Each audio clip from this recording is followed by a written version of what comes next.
Today is February 14th. Happy Valentine's Day, everyone.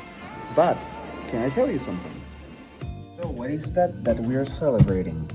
Do you want to know how we should celebrate it from Venezuela? Let me tell you. In my last video, I explained how the 12th of February of 2014, the cycle of protests that are still ongoing in Venezuela started.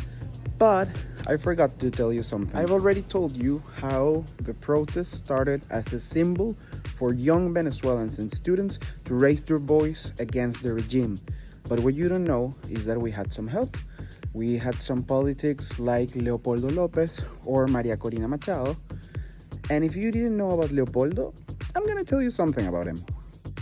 You should never ask a Venezuelan what they did in 2016 or who Leopoldo Lopez is. But why shouldn't we talk about him? He started the protest on the 12th of February, but he turned himself in on the 18th of February of 2014. And that discouraged the people that were protesting. We realized that the thing that we were going against was bigger than we thought. So, what is it about Lilian and Leopoldo Lopez? Who are they? The most polemic couple in Venezuelan politics, at least in the past years, because you'll see, everyone wants to know how Lilian got pregnant from Leopoldo if he was in jail. But for me to explain that, I want you to first understand what is actually going into our penitentiary system so you can understand how a Venezuelan jail looks like. If you've never seen a Venezuelan prison, let me tell you that they are crazy. They are pretty much run by the same inmates who organize and structure their society. When you get there, you may find restaurants, bars, pools, and recreational centers. So the problem is that after the elections that we held on the 28th of July 2024, Maduro's regime started persecuting and incarcerating anyone who had anything to do with this millionaire result that we had in favor of Edmundo González Urrutia. Yes, more than 7 million of Venezuelans voted for a change. And what was the retaliation? 1,500 people incarcerated, and it's way more than that. They're still being imprisoned right now, and they had to update prisons just for them to be in that infrastructure. These are only the official numbers from the Penal Forum, which is an NGO that works in Venezuela.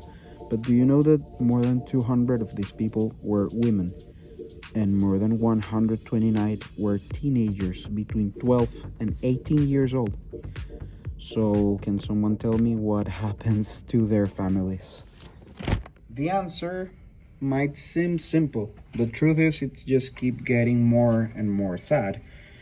Because the families of these imprisoned people, especially the mothers of the youngest of them, had to go through the worst human rights violations and their dignities, their well-being, and their mental health violations, just to ensure some safety for their children.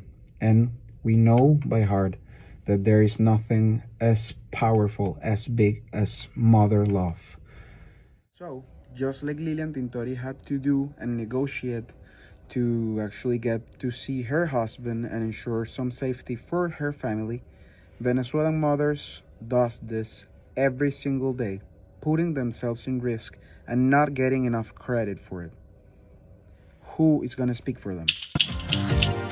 My name is Simon Isaac. I am a Venezuelan student of mass communications, both from the Catholic Andrés Bello University in Venezuela and the Minnesota State University in Mankato. I want to invite you to follow me on this new student project called El Mancatonian. This will be a multimedia platform in which, through audiovisuals and powerful artivism, I will tell you the lost stories of my life, my culture, and my country, Venezuela. And I will tell you some of the stories that I know that you would like to know about some things that the US doesn't want us to know. So see you around and have a great Valentine's Day. I hope you are all well, and I'll see you there in El Mancatonian.